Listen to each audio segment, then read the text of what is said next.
planner by trade, and so I work with a lot of people trying to put together their finances and things along those lines. I kind of have a varied background, like a lot of people do, but please feel free to ask away in questions. There's actually a booklet that goes along with this presentation, sort of a workbook. So if you are interested, just ask, and I'm going to forward it on to Sini, and they can send it out, and you can work through it on your own as a practice.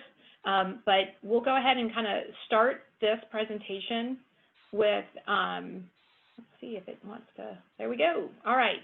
So I wanted to kind of start with a few questions, just to kind of get us thinking about the topic of personal finances. Sort of how do we build equity? How do we build strength in our personal financial balance sheet? And being financially secure is only possible if you have a high income, true or false? Buying a car is always a bad financial choice because it means taking on debt. Earning a four-year college degree is a guaranteed way to increase your net worth. And 4, you can find your net worth by adding up the value of everything you own. B, subtracting the sum of your liabilities from the sum of your assets. C, adding up all your equity. Or D, both B and C.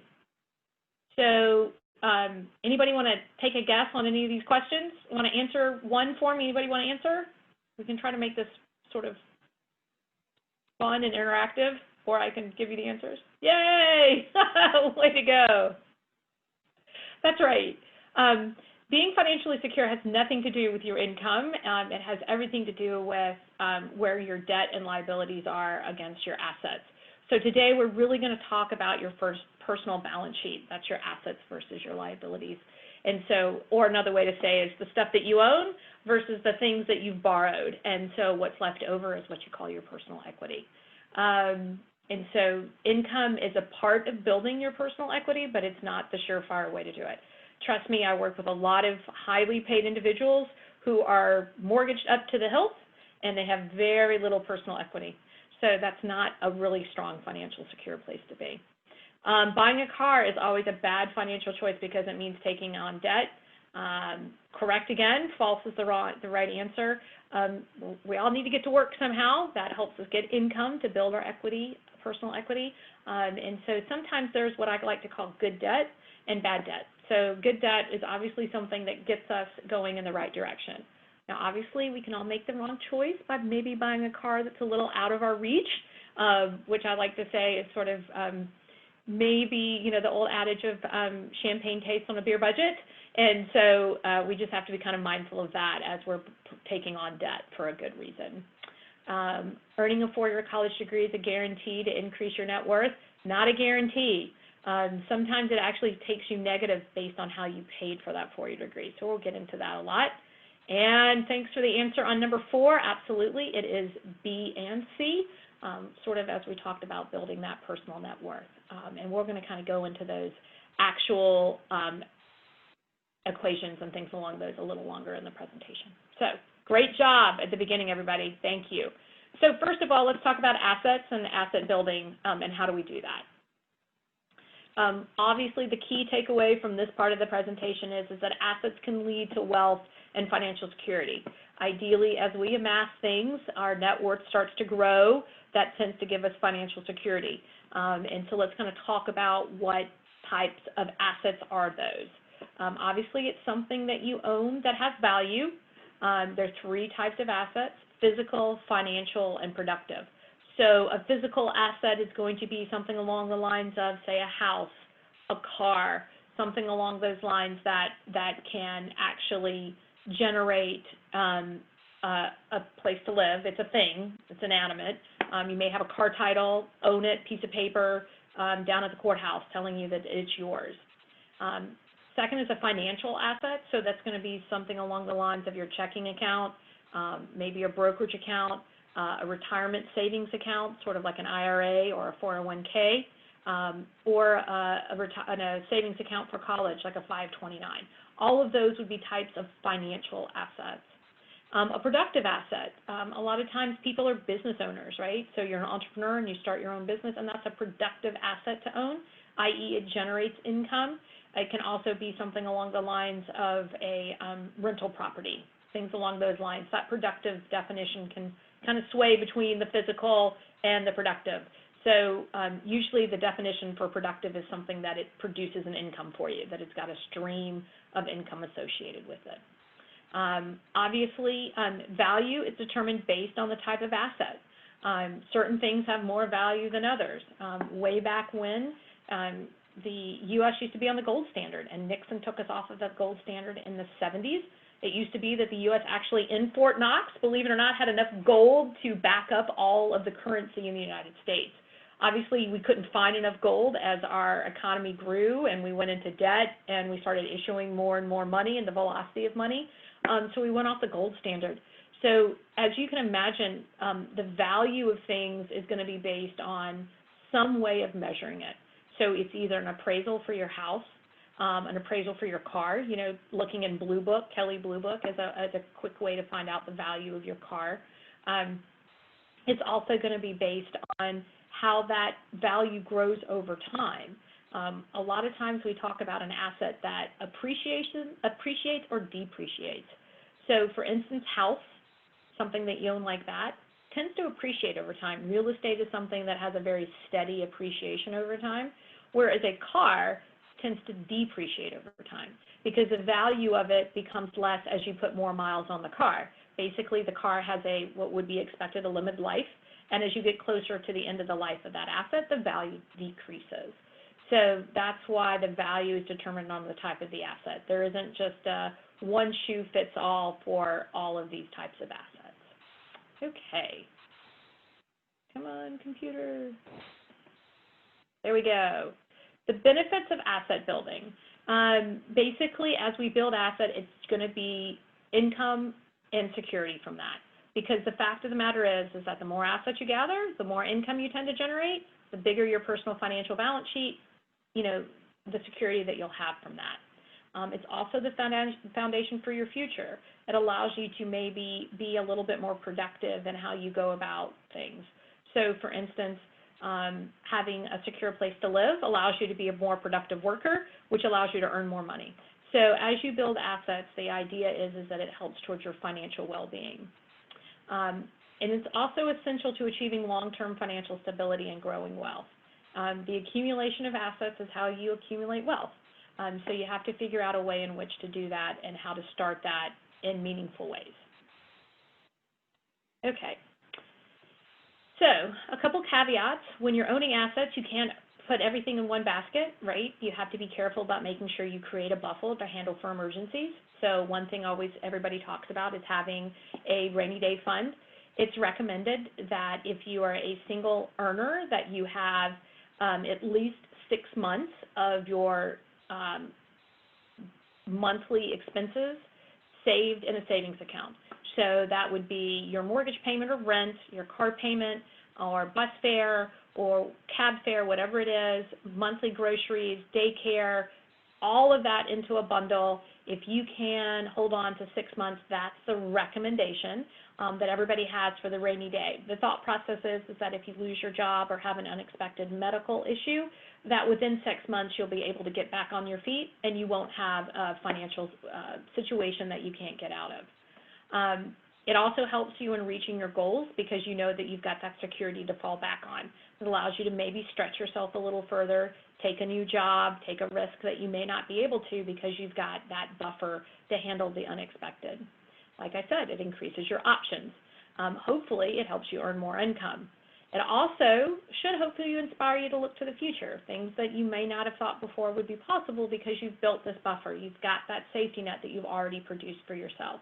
If you're in a dual income family, both of you are working, spouse, partner, the recommendation is only 3 months because the probability of both of you being unemployed or disabled at the same time for a short period of time isn't probability likely. So that number drops to 3 months if you have a partner that's helping out on the financial wherewithal. And finally, and most important, which I think is the key to all of this, it reduces stress. Financial stress is one of the leading components of missing work, of poor diet, of poor health, and actually can be very detrimental to your lifestyle. So if you can really get your finances in order and get that buffer set up, it is the first step in my opinion, to financial security. If there's anything you take away from this presentation, get your buffer, get your safety zone set up. Make sure you've got that savings account put away to the best ability that you have. Okay, so remember, the takeaway from this one is that assets can lead to wealth and financial security. So let's move on to section 2, how assets create a financial foundation, okay? So the takeaway from this section is net worth is a good measure of your financial stability. You can calculate your net worth by subtracting your liabilities, money you owe others, from your assets. So let's dig into this a little bit more.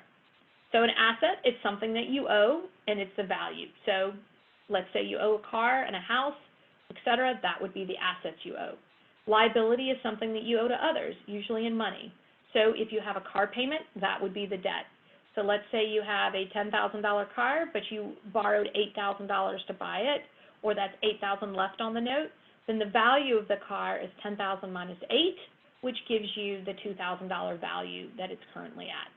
And so that's what we would term equity, the value of the asset minus the liability as it's related to the asset, as you can see in the equation below. Equity equals value of the asset minus the related liability. Okay, pretty straightforward. What you have versus what you owe. Okay, so the net worth is just a similar calculation. It measures your financial wealth of all of the assets that you hold, and it equals assets minus liabilities. So if I sum up all of the assets I own, car and a house, maybe some furniture, things along those lines, and then I subtract the debt, my mortgage, my car payments, things along those lines, that'll get me to my net worth, okay? Net worth equals assets minus liability. Net worth equals assets versus liability. They drown it into your head in any kind of financial planning class, so you should be able to say it in your sleep after this because you're going to hear it a few more times this afternoon. Any questions so far? I'm just going to keep going until somebody says stop. We good? All right, great. Okay, the value of the net worth. A positive net worth, obviously if the number is positive, that's a financial cushion. Zero or negative net worth means no financial cushion. You don't want what would be called upside down. You know, during the financial crisis that happened in 2010, a lot of people were caught upside down in the value of their homes, right? So they borrowed for the value of their home because real estate was at an all-time high, real estate crashed, and the debt they owed on the house was greater than the value of the house, unfortunately. And so they had what we would call a negative net worth on that one asset, okay? How do we calculate the net worth once again? We list all of our assets and we calculate our total assets. We list all of our liabilities and calculate our total liabilities. And then we finally take the two together. You take total assets minus total liabilities, and that gives you net worth. Once again, net worth is equal to total assets minus total liabilities. Sorry, it's just the one thing that we're going to hammer home today. Okay, so here's an example. How would you go about calculating your net worth? Here's a scenario for Justine. Justine bought her home 7 years ago. The current value in her home is $130,000, and she still owes $100,000 on her mortgage. She has $1,500 in a checking account and $500 in a savings account, which she uses for emergencies. She has a truck that she bought used a few years ago.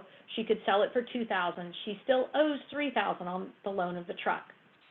She has one credit card with a balance of $1,000 and has a student loan balance of $15,000. She has a lot of furniture and heirlooms handed down from her grandmother, including some genuine antiques.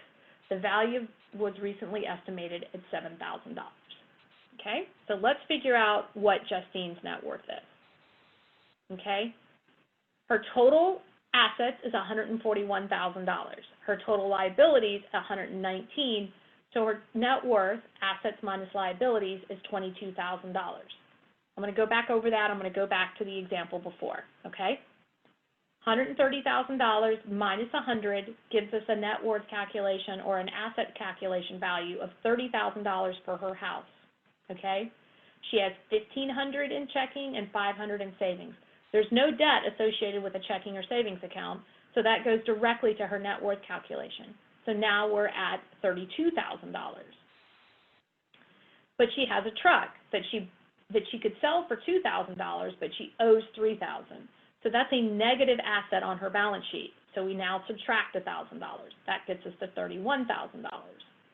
She has a credit card balance of $1,000 and student loan balance of $15,000. Do you see how I'm kind of doing all of this? We keep subtracting the negative. So we're going to subtract another $1,000. That gets us to $30,000. $15,000 off the $30,000 because she owes $15,000 in student debt gets us to a net worth of $15,000. And then we get to add back the value of her handed down heirlooms and antiques of $7,000. 15 plus 7 gets us to 22. Sorry, I can't show that on paper, but I didn't want to do a lot of calculations. But that is the example of how you would do a net worth calculation. Feel free to do that on yourself. Just start listing what you own and what you don't, and it will come up with your answer. How do you change your net worth? So obviously the idea is to get it as big as we can because that gets us into a better position. You increase your assets, or you decrease your liability, or hopefully you do both because that's the double whammy. That's when you get a twofer. If you can increase the asset values and decrease your debt, then your net worth starts to grow much faster. And let's talk about some specific ways to do that. Okay? Obviously, the ways to increase your net worth: spend less than you make. That increases our savings account number. Buy less than you can afford, right? Talking about that car, let's make sure we kind of not have champagne taste on a beer budget. Save money. The more that we can save is the fastest way to grow your net worth.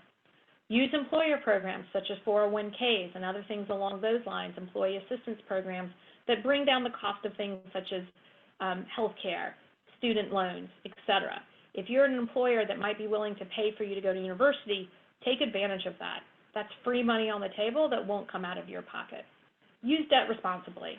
Make sure that the debt that you are using, what I call good debt, is towards something practical, like a house or car for transportation. Try to avoid using what I would call bad debt, which is credit card debt, which tends to be telling us that if I didn't have the cash flow to buy something, then I really probably shouldn't be buying it. There's nothing wrong with using a credit card to say, okay, I'm going to have the money because my paycheck's coming in and I just need to wait a week or two. That's different than actually keeping credit card debt continually and paying interest on it because it's something that doesn't go away. Obviously, explore public benefits. Claim your tax credit every year. Don't forget to shop around. There's always good bargains out there, so don't take the first offer on the table, especially when it comes to big ticket items like cars and houses. And quite frankly, build more assets. The more that you can put on the balance sheet, the better your net worth will become. Okay, so remember the takeaway on Section 2. Your net worth is a good measure of your financial stability. You calculate your net worth one more time by subtracting your liabilities, the money you owe, from your assets. All right, so let's talk about cars. A car can be a productive asset when it helps you get other assets. Plan ahead to get a car you can afford with as little debt as possible. Cars can be productive assets, right? As long as they're safe and reliable transportation as part of your financial security. You have to go to work every day. You need to be on time. You don't want to have a car that's breaking down or leaves you on the side of the road in an unprotected situation, especially if you might be a single female driving by yourself. Think through those kind of risk situations to make sure that you're taking care of yourself in the best way possible. You may increase your choice of jobs or access to medical services, education, child care, or elder care just by having good transportation. Does owning a car always make you financially better off? Talk about that. There's no precise formula to how much of a car you can afford. Guidelines and questions can help. Start with your spending and saving plan, right? If you don't know how much savings that you can handle or how much you can handle in your overall budget, you could just get yourself into a bit of a bind, right? You don't want to buy such a high car that you have such a high payment that all of a sudden at the end of the month you don't have enough to pay the electric bill or you're a little short on paying for daycare. These are the things that you need to think through. So spend your time on your budget. Put your budget together. Know exactly where your expenses are so you know how much you can afford to a car and buy the car up to that value. So if all you have is a couple $100, make sure it's there. Yes, sir. What you got there? I was going to say, I did this exercise probably 15 years ago, and I was driving a beater of a car that we were spending maintenance fees on and whatnot. And by the time I did all the calculations of what it was costing me, I could go out and buy a new Honda Civic Hybrid, brand new car, and come out ahead. Yes, that is a very valid point. Exactly. And that's why that budget, where you're looking at how you're spending your monthly budget every month, will tell you sort of some aha moments. You brought up a great point that I didn't think about. If you have an old car and you keep putting a Band-Aid after Band-Aid after Band-Aid on the car, that gets more expensive than actually having a car that's reliable, that you're paying a fixed monthly fee for, that you can budget for. You won't have the surprise, oh my gosh, I've got to put a new water pump in. You know, I'm paying sort of a fixed $200 to $300 or $400 a month that you can budget towards and not have the surprises of having a, you know, a $1,500 or $2,000 water pump that you don't want to pay for and put sort of good money after bad. So I think that's a very good point to bring up. Any other questions on the car? I was going to remind you that when you look at the cost of the car, don't forget that it's just not the car payment. You have to have insurance on the car. That's a law in the state of Tennessee. The maintenance and repairs are important, so as you're looking at cars, look for cars that are reliable. I think the Honda Civic is a very good example. You want to look for cars that basically are tanks that run really well, and also have really good mechanics nearby. So if you are in an area where there's no mechanics, or the mechanics only know how to work on Fords, might make sense to work on a Ford, because that way you've got a car that can easily be repaired and you have multiple options. You won't be at the mercy of the only repair guy in town who may be charging 40% over the rack rate because he can get away with it. So look through all of those things. Figure out what your backup plan is going to be for your car.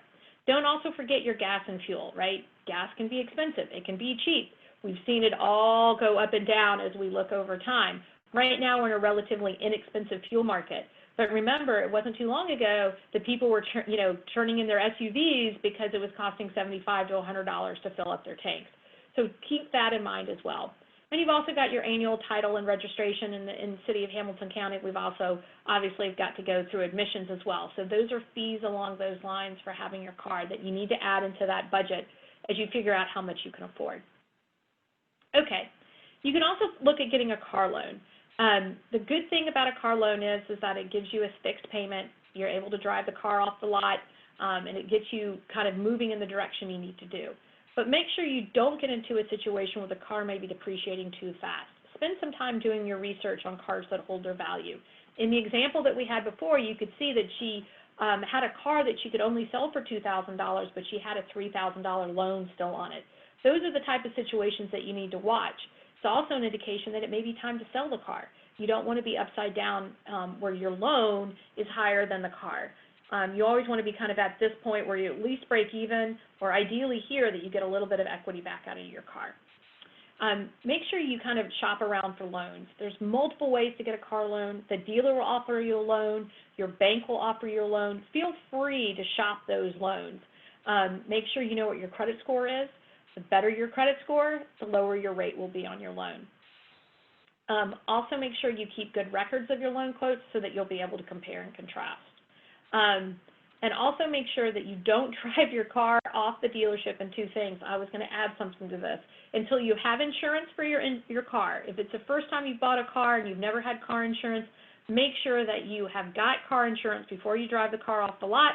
And number two, that your loan is completed and that all of the paperwork is signed. You don't want to be driving around in a car that you technically don't own. The police will not be happy with you if you get pulled over for any kind of minor driving offense and you can't show that you own the car. Tends to be a situation you don't want to deal with. Okay. So remember the key takeaways. A car can be a productive asset when it helps you get to other assets. Plan ahead to get your car you can afford with as little debt as possible. All right, and I'm at 5 after, so I'm going to fly through this last one. Training and education of assets, okay? Training and education can be a productive assets when they give you a strong chance of securing a better career or high-paying plan. Plan ahead to pay for them with as little debt as possible. It can lead to higher wages. It's an important part of asset building, and smart investment towards meeting your goal is education and training.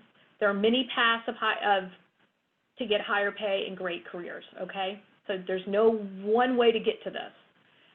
There are also very different types of experiences: on-the-job training, apprenticeships, vocational, community colleges, 4-year, military, job course. Experience is experience. Let's face it, any employer is looking to know what you can do and where you've learned it.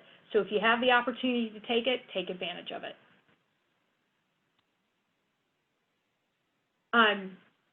Don't be afraid to invest in yourself. okay? You're going to have to spend some time and money on yourself, okay? This may include student loans, okay? But remember, there's going to be an opportunity cost. Time spent in school may mean that you're not earning money. So you need to go back to that budget again. How much money am I okay not to make this month if I take a class at school?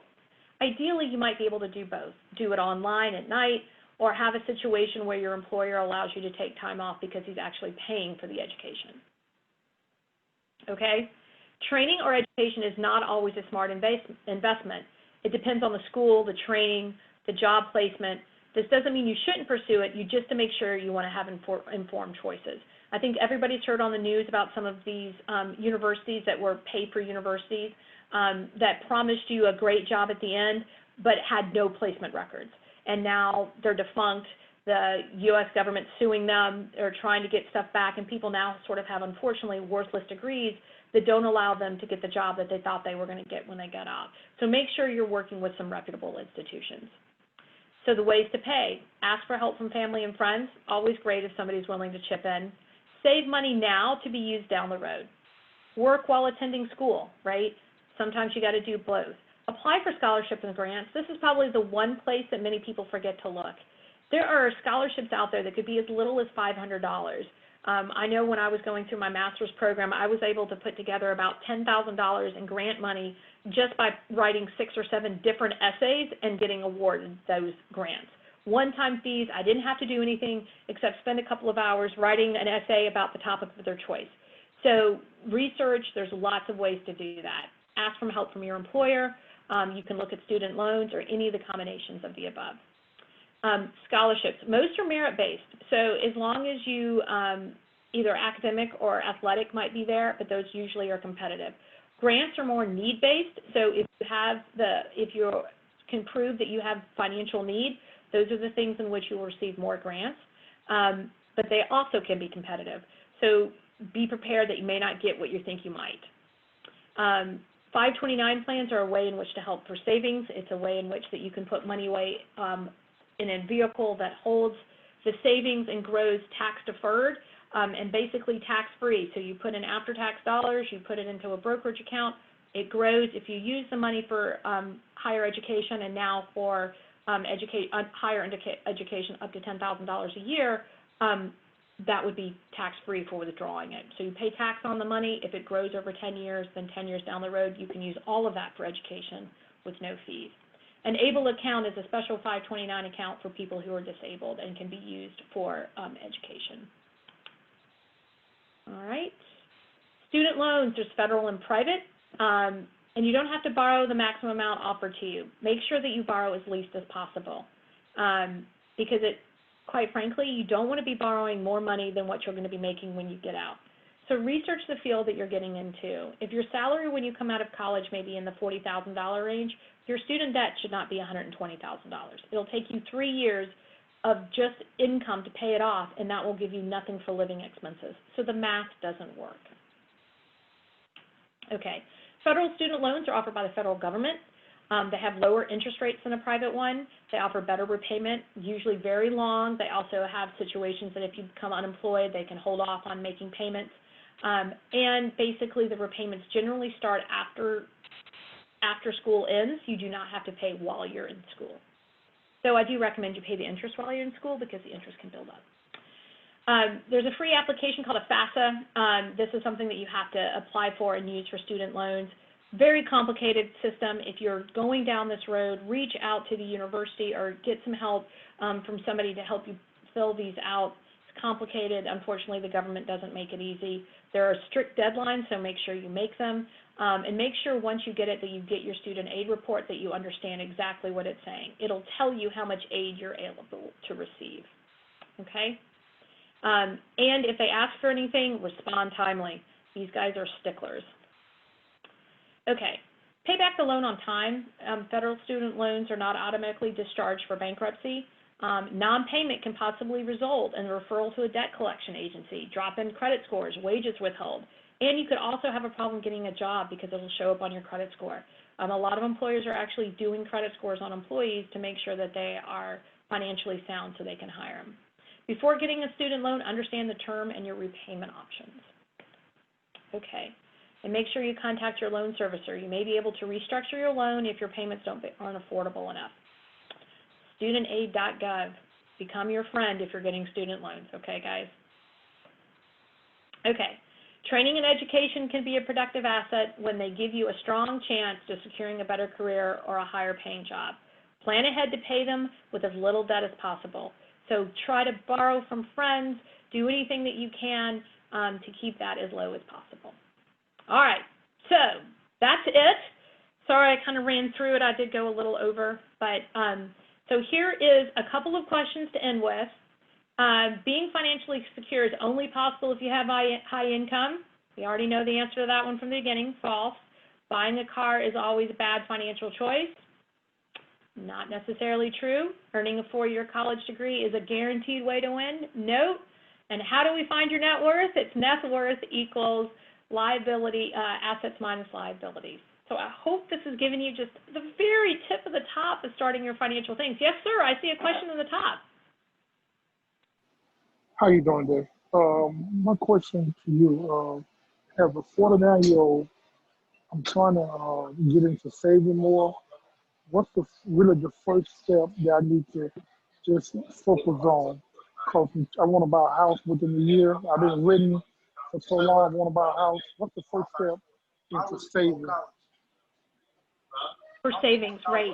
So that I've helped people figure out ways to save is look at what they do every day. Little things like, it's amazing if you go and get a Starbucks, or you buy a donut every day, or whatever your sort of creature of habit is. Everybody's got one, and I admit it. I'm a Starbucks girl, and I like to go in and get my cup of coffee every day. But that's $4, right?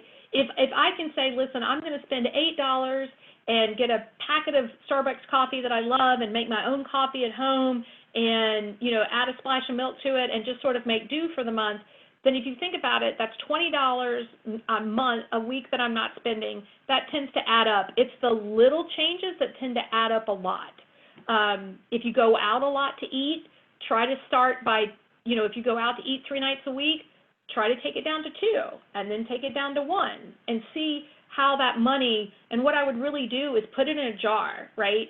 Do something that you can physically see. So if you're used to spending that $20 going out that week, and you decide, no, I'm going to eat in, and your meal at home costs $4, take that $15 and put it in a jar that you can see in front of you, right? So you can see the fact that you have saved your money, and then at the end of the week, see how much you've saved.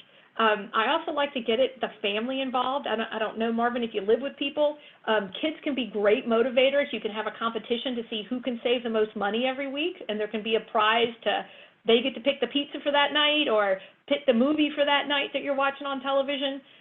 Set a goal, and then set a prize for hitting the goal. But I have found that it's the small stuff that adds up. You have to kind of look at how you're spending your money. Cell phones are a big thing, cable packages. If there's any way that you can just, I'm not a big fan of saying, oh, let's cut all of this out. It's sort of like a diet, right? When you go on a diet, you don't want to give up everything. You just don't need to eat it every day, right? I love donuts, but I have to be very careful. I can't have donuts every day because it wouldn't be good for my waistline. But I usually say one day a week I get a donut. It's because it's my favorite thing in the world, and I enjoy it. It actually makes me like them even better because I hold off. I resist for that 5 or 6 days and get to have it. So that would be my recommendation. Does that help at all, Marvin? Yes, the only thing I need to tell my wife to cut back on Starbucks. That'll help much better. Yeah, it's not easy. You all have to join hands and each come up with sacrifices. It shouldn't always be one side of the equation. I will tell you that husbands and wives, usually somebody in the family is a saver and somebody's a spender, right? And so if you're the saver in the family and your wife's the spender, meet her by showing that you're willing to cut back too. It'll bring her on board because you both are remind each other of what the goal is. Put a picture of the house you want to buy and put that jar right underneath it, right? So that you know exactly why you're saving money. It's all about the mind over matter a little bit. Okay, you're good there, trust me.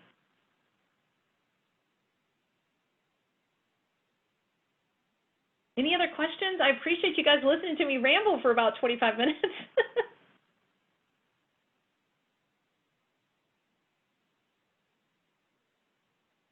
Well, I guess I'm done if there aren't any more questions. Anything from your end, ma'am? Yeah, if there's not any more questions, I'm actually going to send a poll really quick if you guys wouldn't mind just taking it. I just launched it just now. It's like 10 questions. It should be super quick and easy. That way we can just get your feedback on virtual money school, since this is the first time that we've done that. But then after that, yeah, I mean, Megan, you did great. Thank you so much for all the information that you shared. So after everyone takes the poll, then we'll be good to go. Fabulous. Thanks again for joining, and I hope this was helpful, and you guys know where to find me if you need anything else.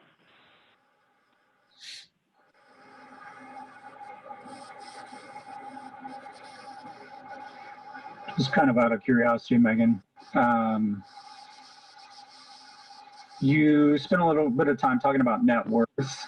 What do you feel is the psychological or emotional advantage